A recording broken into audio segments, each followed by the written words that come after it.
Welcome to the Reaching Up Podcast. I'm Ron Farris. And I'm Daniel Locke. And we are continuing in this episode our discussion of intimacy. And last time we left off with the plan for this episode to discuss what? Remind me. So we had defined it slightly of what are good things and bad things that go into intimacy. And so I think today, if we can understand the heart of the issue, I think it's going to be more helpful. Okay. Moving forward to kind of either try to better understand why we do certain things and to better understand why it's important that we don't do those things. And we try to be able to cultivate it. All right. So fair enough. The quote I'm thinking of is it's a Timothy Keller quote. I think we've used it before, but we're going to use it again because it's really good. Okay. But speaking of intimacy, Timothy Keller said in his book, The Meaning of Marriage, and this is a quote that's very popular right now to define intimacy. And it says, "To be loved but not known is comforting but superficial." So it feels kind of good, but it's not real. To be known and not loved is our greatest fear. For people to know everything about us and not accept us or reject us. That's our greatest fear. I believe that's true. But to be fully known and truly loved is, well, a lot like being loved by God. It's what we need more than anything. So I think that goes into, and as I was thinking about all our discussion last week, or last episode, I should say, a lot of it pointed, I was thinking about it in context to personal relationship with people. Right. But I think there's also a lot of it that goes into our relationship with the Lord, and how honest we are with ourselves and with Him about what we're experiencing internally. And so I think this one is it's a good one to. I think it's a great check engine light as to what are our motivations behind it, because I think that is true. To be loved and not known is comforting but superficial, and to be known and not loved is our greatest fear. So we'll just kind of go with those for a second. Yeah. And based on kind of what we talked about of ways that we distract ourselves, shame can hurt intimacy. Isolation can hurt intimacy. And the things that build intimacy being truth and honesty and openness. And so kind of going with those, what kind of comes to mind as we're hitting with those? Well, I think there are going to be a certain number of people listening to this podcast who know exactly what we're talking about. It's impossible to build intimacy if you're going to try to, go back in your shell and let nobody in, and isolate, right? And shame and guilt certainly have the effect of making that happen. It's just sort of like, all my windows and doors are closed and nobody can come in and I'm just going to stay in here and rot, right? That's an awful place, an awful way to live. And I'm sorry to say, I think there are a fair number of people who experience that. And I'd say in all the men's group I'm in, and I'm in several different ones, some of them center on Bible studies, some center on just living life, on life's terms and that kind of thing. Some center on recovery, but we have people who come in new all the time. And it is amazing to see how someone coming in for the first time, the look on their face is like, they're not quite sure what to make of the dialogue and the fellowship and the laughter. The laughter is one of those things that quite often gets them because they've been living in a place where there's just no laughter. There's nothing funny at all. And I see this over and over again. And shame and guilt certainly can eat your lunch. I mean, they can destroy you. They can kill you. And they certainly can make you they can take away the joy of your life, and then they can make you want to consider even something as extreme as ending your life. And I'm sorry to say, I think there are a fair number of people walking around in that exact place. And that is so sad. But I think those things are very real. In my life, I was, when I started reaching out and going to men's groups, I was actually in therapy, dealing with shame and guilt and several of these things we're talking about, isolation, all these things. And my therapist looked at me and she said, "Ron, you have no friends. You need friends. You need a support group. You need an accountability group. You need people." And I didn't have it. And she specifically told me the name of a group and told me to reach out and go start going to that group. And that's exactly what I did. And at first, it was really hard. I did not feel like I was a part. I'm walking into a group of 30 guys, 40 guys. I didn't know hardly any of them. The 2 or 3 that I did know were from my, were I knew in business. And the last thing I wanted them to know was what I was struggling with, Yeah. But, and so I stayed with it only because my therapist was holding me accountable, each week asking me if I was going. And honestly, I didn't want to go. I wanted to quit. And, I didn't. I don't know. I think God helped me to stay with it until I started to develop some intimacy.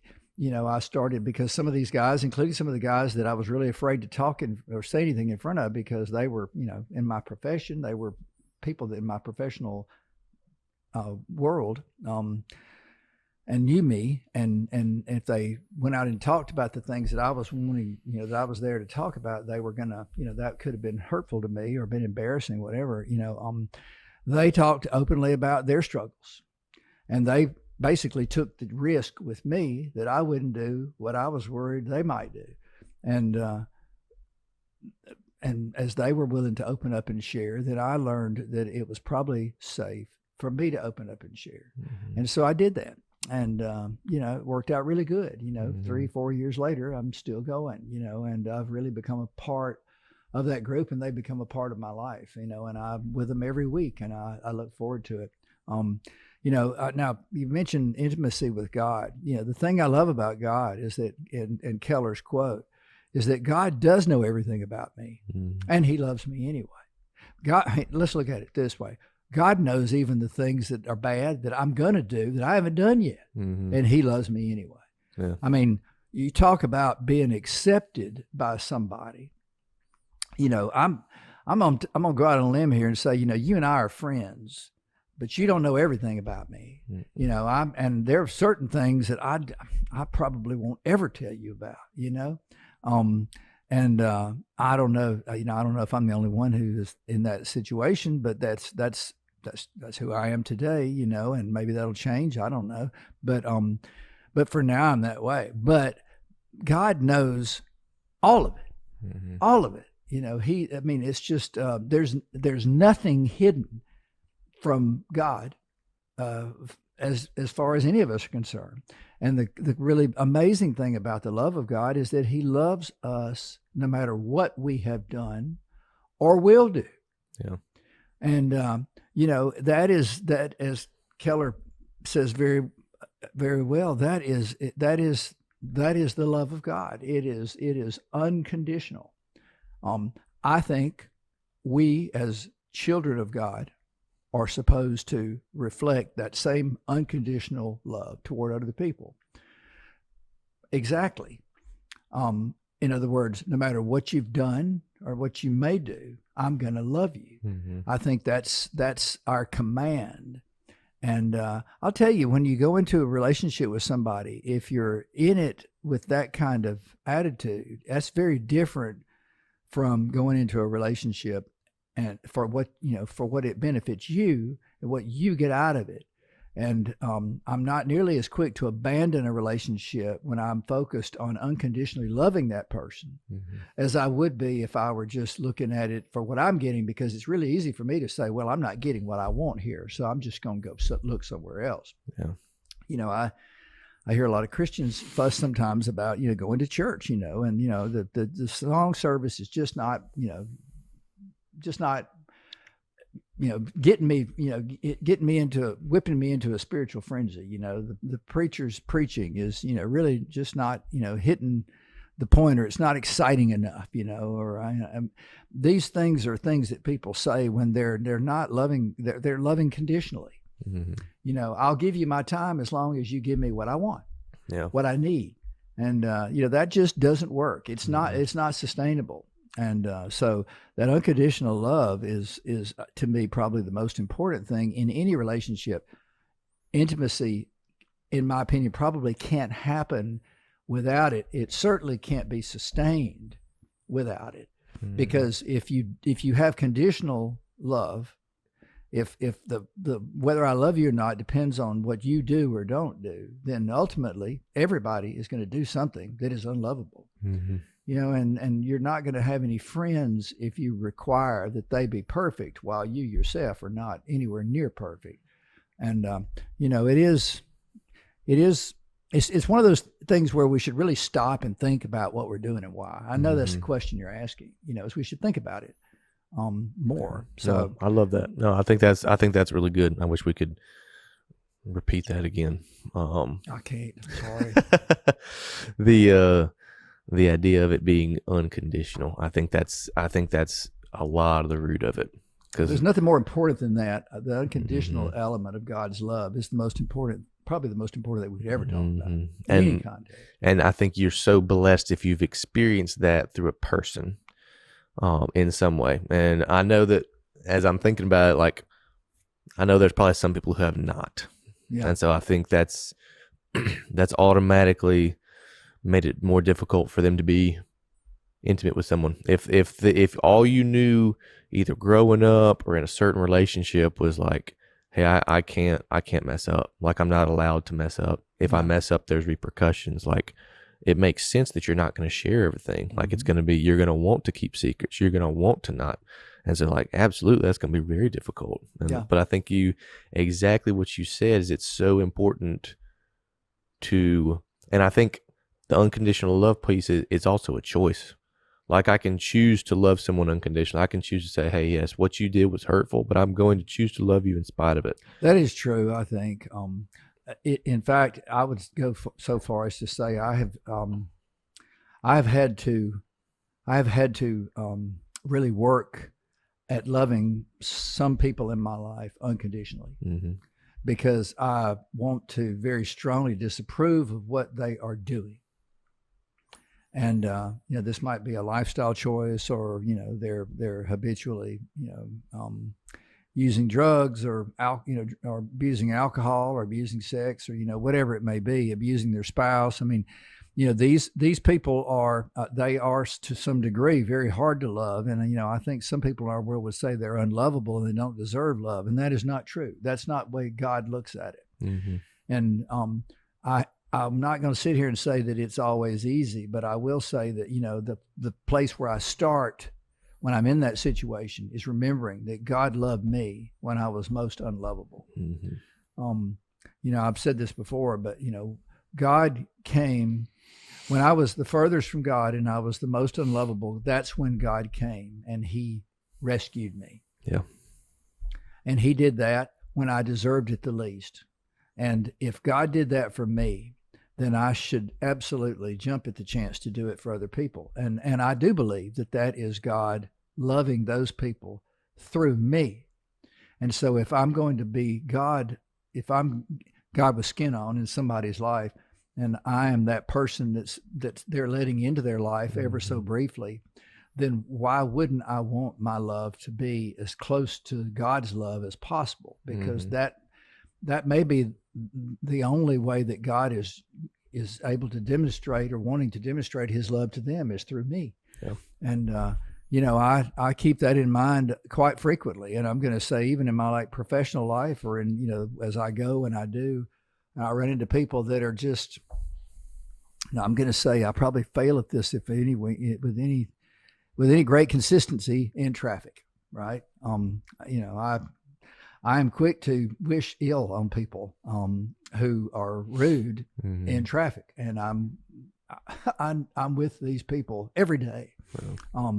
But in a room of people, it's really easy. I look for that guy who's isolating, and I make a point to go and speak to him. And 9 times out of 10, if not 10 times out of 10, I go and speak to somebody, and if they're isolated, it's because they're not in that room of guys, probably the most gregarious, not probably the most attractive, probably not the most the most popular candidate for popularity.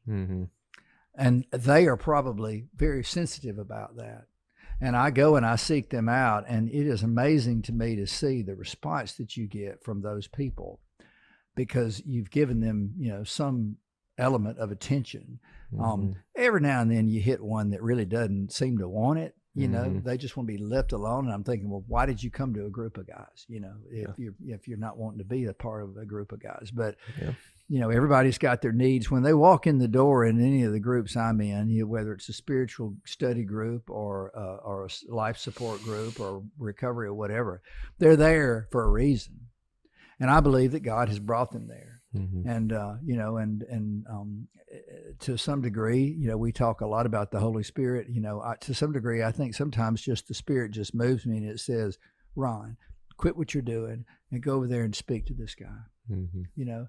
And I do it, and sometimes it's awkward for me, you know. And I'm going to admit that, you know, I tend to be drawn to the same gregarious, outgoing, friendly, popular people in a group that everybody else is drawn to. Mhm. You know, and I've learned some hard lessons about that. I've learned that those people like that typically may be the most insecure people in the room, and they're desperate to be the most popular, the most, you know, the one in the group that everybody sort of gravitates to, you know, the to win the popularity contest, whatever.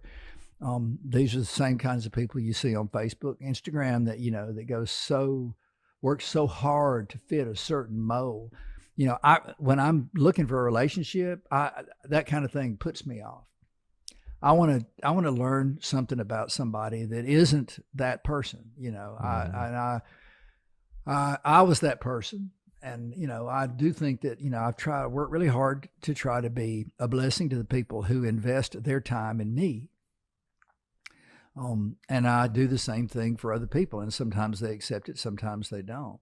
But, you know, I'm willing, when I go into a relationship with somebody, if I'm going to spend any time with them, I'm willing to do my part to be open, to open up to disclosure on some level, you know, and to talk about whatever they want to talk about, Mhm. you know, including the struggles that I have in my life, you know, and Mhm. you know, the things that I'm not particularly going to put on Facebook or Instagram. You know, I'll go out there and, you know, I'll give of myself in order to help that person, particularly if I know they're struggling in an area that I've struggled in. Yeah. You know, and I'm really quick to do that. With my two sons, I've been very open about all my struggles, not because they're going through those things, because, you know, they're young men. I don't know what they're going to go through. And I want them to know that, you know, their dad isn't the perfect man, you know, that I am an imperfect man that is loved by by a perfect God, you know, Mhm. who gives me strength and who picks me up when I fall and who gives me forgiveness when I need it and all those Mhm. things. And that is the relationship with God that I expect from God and need from God. Mhm. That's the model for what I need from the other people that I let into my life, you Mhm. know. And I Um, think as you say that, when we go back to the Ephesians 2:8 and 9, like you mentioned it, but those are the verses that come to mind. It's like, um, while we were still sinners, Christ died for us. Like while we had not chosen to follow him, like completely rejected him still, he's like, yep, I'm still gonna do it. yeah. And for those that he knows will never choose to have a relationship, will never choose to repent, like Yeah. he still died for them. He's like, Yeah. I'm still going to offer this as a gift in case you want to accept it. Yeah. And so I think that's pretty powerful, and I think I think you said it right. It's a good example for us moving forward of how we should treat others and what we should be looking for if we're looking for a life-giving relationship. Like we should try to be cultivating that in our relationships. Yeah. Yeah. um Well, and the things that I'm about to say translate just as well to building a relationship with God as they do to building a relationship with you as a mhm, friend or with, you know, my spouse or anyone else. Um, Communicating well. I'm convicted that in my Christian life, I do some things fairly well. You know, I get to church every week. I participate. You know, I really get out and try to serve God in my community. I think every week I'm doing something. You know, maybe almost every day I think I'm trying to do something that's really an act of quote unquote ministry. But the one area where I'm failing, and I just have been seeing this for a while, is in my communication with God. My prayer life, I neglect my prayer life. And I don't give it the attention. I mean, if I think about all that God has done to give me the right and the privilege to call on his name, I'm amazed that I don't do a better job of it. Yeah. And, in a relationship, that is so important. Communicating with someone is extremely important. I learned in my life that, just because you're married to somebody doesn't mean that you're going to be a good communicator with that person. It really takes understanding how to communicate. It takes doing it. It takes doing it when it is difficult or awkward. And I was, I just sucked at that, I don't know how else to say it. And I had a lot to learn in that department. And you said it earlier, I was raised in a context where maybe, I didn't learn everything I needed to learn about, communicating well. And I think as I said that, what I wish I had have added to that was like, that doesn't mean it's too late to learn. Oh yeah. Because like what I was thinking, like some people learned it better growing up than others, but there's never a time when we can't learn to do it better. That's right. And you so can start today. I want to say that to like, okay, if this makes, and this is true for me, if this makes me aware of something, it's just like anything, like if you're aware of something that you're like, hey, I need to do better at that. Like there's all kinds of resources now to like, how can I be better at this? Like, do I need someone to help me get better at this? Do I need to read a book? Do I need to read something like to help? How can I start practicing this? Yeah. And then I know we may not want to touch it with a 10-foot pole today, but like the idea of emotional intimacy. And as soon as you say that, every guy, I assume, if somebody said that to me 5 years ago, I'd just shrivel up and be scared to death. But yeah, I get that. But like just I think this is the last thing that I kind of want to bring up was like, but it's the emotional intimacy pieces. And this is the phrase I'm thinking of, is like refusing to share one's true thoughts, feelings, or needs, often out of fear of rejection or conflict. Mm-hmm. So not sharing something's like, well, I'm going to keep the peace to get a piece, or that kind of mindset. Like I'm not going to push the boundaries. This is something important to me, but I know how it will probably go, so I'm not going to say it. Mm-hmm. And then I'm going to build that resentment inside. And like all those are unhealthy, but just that idea of like, I don't think I can share this without.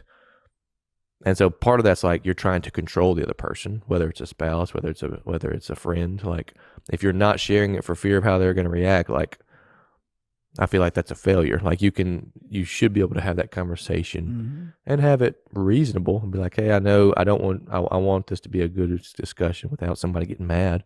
Well, but well, what you're doing, you're trying to connect. You're not going to have connection if you're practicing disconnection. Yep. I mean, that's, so one of the ways that you can reverse that is to show genuine interest and appreciation in the other person, to learn what makes them tick. Yeah. If you do that, they're going to probably reciprocate. And the next thing you know, you're building more of an emotional connection. And then, you mentioned presence earlier, or distraction. When things are most difficult, you need to be most present. Yeah. Right? You need to be physically present during emotional moments. I know I remember my wife went through a very difficult death with Alzheimer's of a relative, and I didn't really slow down in my grind at work or anything else. I probably, if I could do it over again, I would have been more present physically. And I made the mistake of saying, do you need this? Do you need that? And of course they were saying, well, no, you go do what you need to do. But I don't think that was necessarily what was needed. I think that was just being nice. And after that event passed, it's too late, But another thing that we can do there is to validate emotions, even if you don't agree with them. This is very hard to do. Sometimes we think people are being overly dramatic. I tend to accuse human beings of this all the time. I feel like I witness a lot of extra drama that's just not necessary. That's function of a lot of things. But even if I disagree with that, I need to acknowledge the fact that this person is emotional. that they are upset. And maybe that's a good opportunity for me to try to dig behind that and understand a little better how this person works. Because guess what? They may not be just like me. Probably not. And then, share small vulnerabilities that I have. That absolutely builds trust, and it builds an emotional connection because it gives them a sort of a buy-in into my life. And then back to the conversation or the communication piece. One of the best things I've learned in all these years of therapy and groups is to use feel statements. Instead of saying, I think you ought to do this, or why don't you consider doing that? Try to say how you feel about something, because when you talk about how you feel, you're driving that discussion into an intimate area immediately. This is particularly good when you are when you are aggravated because of something they have done, or maybe you have been offended. Instead of trying to assign blame, you just say, well, I feel betrayed by what's happened here, and it gives them the ability to see that what they've done, it's not that you're attacking them because they've hurt you. You are bringing them into your understanding of how whatever they did how it made you feel. It's an invitation for them to connect with you emotionally, and that's just you speaking differently. That's one of those examples of things we have to learn to make this easier to get through, because again, intimacy is something that you have to work at every day. You can do great 6 days out of the week. You blow it on that seventh day, and guess what? Intimacy is blown. And you can go for years and be intimate and lose it completely. There's no shortage of couples that sit in the restaurant. I heard my pastor said this at church yesterday. He said, well, how can you tell people are dating? Because, they're talking and they're laughing and everything that he says is funny to her and everything she says is funny to him. How can you, when you see them sitting in the restaurant, and they're both on their phones, what do you know? And he says, they're married, and I'm thinking, well, that's, I'm sorry. That is sad, but true. That's funny. Yeah. Think about that. So in conversations, we need to be eager to really listen and listen to understand. I used to think I have to be a good listener. So I would try to look and appear to be interested in what you're saying. But if I'm sitting there thinking about what I need to say next, I am not plugged into what you're saying. Yeah. I'm way up here and you need me, right out here. And then one other thing I will say about communication with someone that you want to have an intimate relationship with is you have to keep some level of consistency. It's not a hit or miss thing. There are friends I've had that I cannot see them for weeks or months at a time. And when we connect with one another, we seem like we pick up right where we were. Yeah. But we're really not having an intimate relationship. Yeah. We're having a very superficial relationship based on the sharing of experiences, and most likely built on common experiences we had years and years ago that we just want to continually remember as being binding. But, it takes consistent, regular check-ins, if you will, with someone in order to actually have an intimate relationship with them. In my men's groups, most of my men's groups meet every week. Every once a week is really not enough. If I want to have an intimate relationship with any of those men, I'm going to have to invest more than once a week, in a group setting to get to know them. So these are, intimacy, a good topic, a lot of things we can say about it. We've just scratched the surface. We really didn't get down on social media and what it's done to intimacy.